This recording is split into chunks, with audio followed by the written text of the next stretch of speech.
Aujourd'hui, on fait une sauce aux morilles à la crème.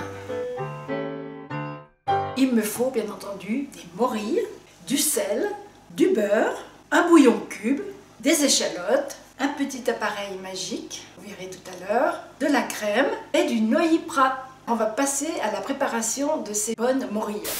Quand j'étais jeune, je faisais déjà cette recette. Je devais avoir 10-12 ans.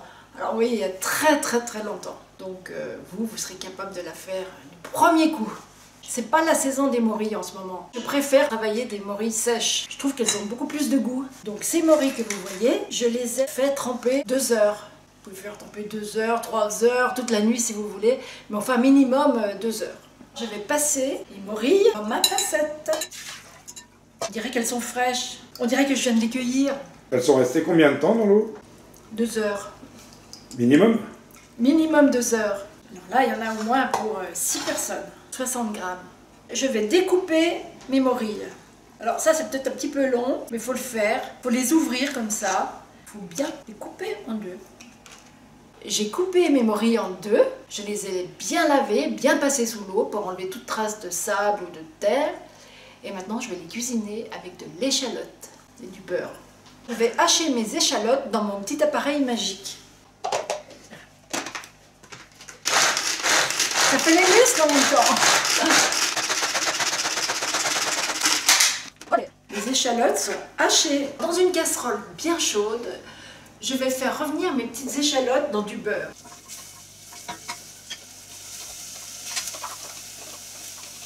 Il ne faut pas que vos échalotes prennent couleur. Donc on les surveille.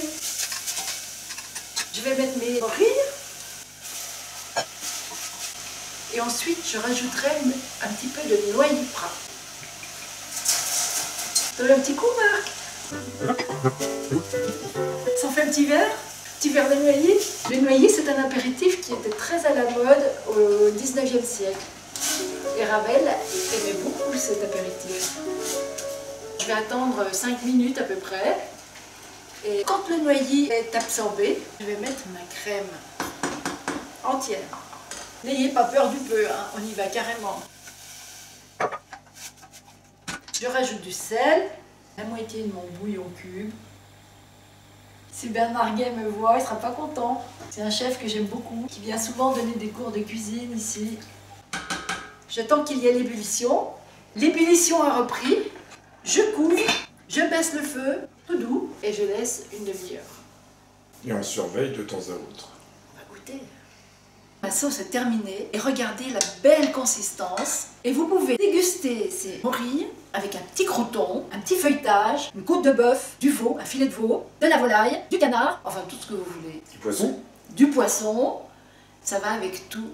Eh bien cette recette est terminée, vous allez vous régaler à la faire. Et si vous aimez, vous likez, vous partagez, vous vous abonnez et vous commentez.